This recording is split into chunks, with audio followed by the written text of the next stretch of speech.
আজকে তোদের সাথে শেষ দেখা, কালকে ছেলের উদ্দেশ্যে রওনা দিবি। এই বিষয়টা আগে আমাদের কিছু বললি না? আরে হঠাৎ করে শুনলাম ছেলের তো একটা কাজের অফার আইছে। ফোন ধরতে এতক্ষণ লাগে?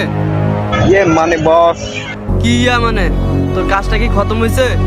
বস সত্যি বলতে ও তো এখান থেকে পালিয়ে গেছে। কি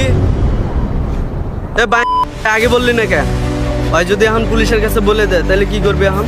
বস আপনি চিন্তা করেন না, ও পুলিশের কাছে যাওয়ার আগে আমাদের লোকেরা ওকে উপরে পাঠিয়ে দিবে। রাখ, আমি আসতেছি।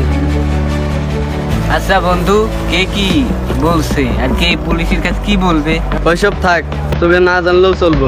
থাক, আমি গেলাম। আরে বুঝি না মাঝে মাঝে আর কি হয়। আরে জানিস না ও অফিসের বস। আচ্ছা বাদ দে ওর কথা, তুই সিলেট যাবি, রাফিককে কিছু বলছিস? আরে না, রাত্রে জানানো। আচ্ছা বন্ধু থাক, আমি যাই, আমার কাজ হচ্ছে বলবো সালা। ঠিক আছে বন্ধু। ও আরেকটা কথা, তাইলে রওনা দিবি কখন? ওই সকাল 5:30টায়।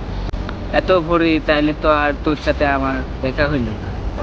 কি আর করার। আচ্ছা বন্ধু থাক, আমি তাহলে যাই।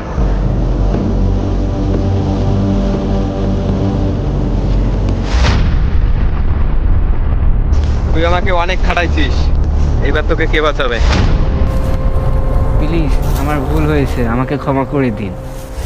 কারে ক্ষমা করে দেবো? তোকে? ভাবি দেখলাম তোরে ক্ষমা করে দেওয়া উচিত। এই নে ক্ষমা। বস এই যে ভিডিও করে। ধর শালা রে।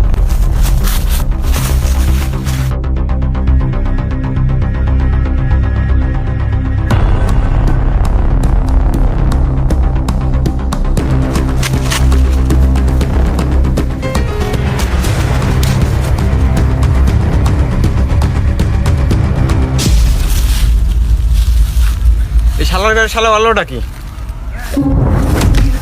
তুই দাঁড়িয়েছিস কে? ধরাবে।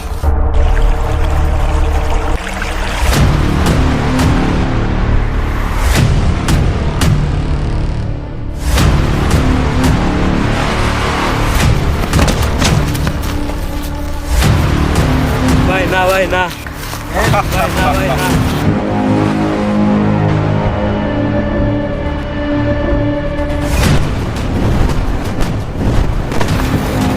বন্ধু তুই ওরা আমাকে মারার জন্য দৌড়াচ্ছে, আমাকে বাঁচা।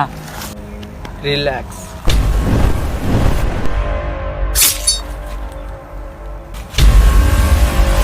কিরে, ভয় পাইলি নাকি? ভয় পাইস না। কিরে, তুই বাঁচতে চাইছিলি না? দিলাম বাঁচি। বন্ধু শেষ পর্যন্ত তুই? হ্যাঁ আমি। বিশ্বাস কর বন্ধু, তোকে আমি মারতে চাইনি। কি আর করার বল? তোকে না মারলে যে আমার পর্দা ফাঁস হয়ে যেত। বন্ধু আমাকে ক্ষমা করে দিস।